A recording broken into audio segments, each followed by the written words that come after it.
ஏன்பா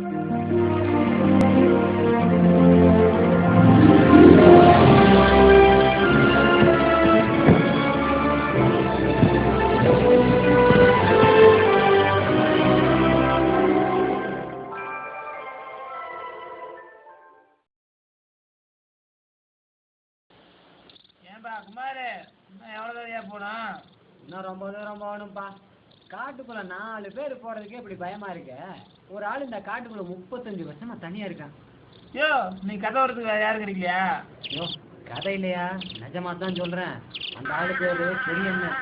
வாழ்க்கையை வச்சுட்டு காட்டுக்கு வந்ததான் பல வருஷமாக காட்டுக்குள்ளேயே இருக்கான். நீ கேட்குறவன் கேனினாதான் இது வந்து சொல்லுவேன். யோ, நிஜமாக தான் சொல்கிறேன். 6 மாதம் முன்னாடி கூட அந்த ஆளை நான் இங்கே பார்த்தேன். அந்த ஆளுக்கு தோணுச்சுன்னா ஊருக்குள்ளே வருவான். வந்தாலும் யார்கிட்டையும் பேச மாட்டான். சோத்துக்கு வேற என்ன பண்ணுறான்னு தெரியல. சரியான கிறுக்கு பையனாக இருப்பான்டாங்குது.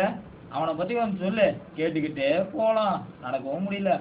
சொல்கிறேன் கேளுங்க. நம்ம ஊருக்குள்ள முத்துராஜன்னு ஒருத்தன் இருந்தான். சரியான சுயநலவாதி. அவனை யாருக்கும் பிடிக்காது, பெரிய அண்ணனை தவிர. முத்துராஜுக்கு படிக்கணும்னு ஆசை. அவனை வீட்டில் படிக்க வைக்கல. இந்த விஷயத்த வந்து நம்ம பெரிய அண்ணங்கிட்ட சொன்னான். பெரிய அண்ணன் அவன் ஒரு கிறுக்கு பையன். காடு மேட்டில எல்லாம் கஷ்டப்பட்டு சோறு தண்ணி இல்லாமல் பணம் சேர்த்து அவனை பட்டணத்துக்கு படிக்கிறதுக்கு அனுப்பிச்சான்.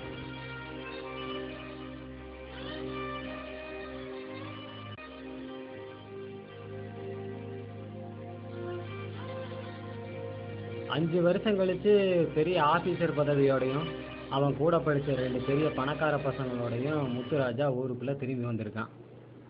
அவன் பதவி அவன் கண்ணை மறைச்சிருச்சு. அவன் பணத்துமிரு அவன் தலைக்கேறி போச்சு. பெரிய அண்ணனை பார்த்தும் பார்க்காம போயிருக்கான். அவர் கூப்பிட்டு பேசியும் அவன் பேசாமல் போயிருக்கான். அவரோட பேசுகிறதையே அவன் கௌரவ குறைச்சலாம் நினச்சிருக்கான். இது பத்தாதுன்னு கூட வந்த பசங்க வேற பெரியண்ணனோட தங்கச்சியை கிண்டல் பண்ணிட்டாங்க. இதனால் கோவப்பட்ட பெரியண்ணன் அந்த பசங்களை அடிச்சிட்டாரு. முன்னாடியே அந்த பணக்கார பசங்களை அடித்ததால் முத்துராஜா அவரை திருப்பி அடிச்சிட்டான். நன்றி மறந்தவன் அவர் படிப்புக்கு செலவு பண்ண பணத்தை அவர் மூஞ்சிலேயே விட்டு இருந்துட்டான். இதுக்கு நடுவில் அவர் தங்கச்சி வேற தூக்கு போட்டு செத்து போச்சு. அதனால் வாழ்க்கையே வெறுத்து அவர் காட்டுக்குள்ளே போயிட்டாரு. இப்போ அந்த காட்டுக்குள்ளே தான் வாழ்ந்துக்கிட்டு இருக்காரு.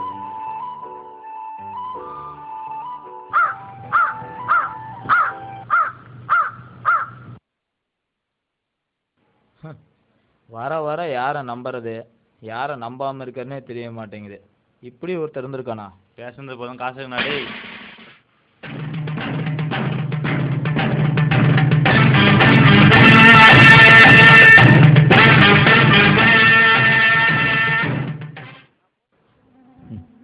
உலகமே ஒரு நாடக மேடை. அனைவரும் மனதை முகமூடியால் மறைத்த கை தேர்ந்த நடிகர்களே. அது முகத்தை மறைப்பதற்கு மட்டுமல்ல, மனதையும் சேர்த்து மறைப்பதற்கு.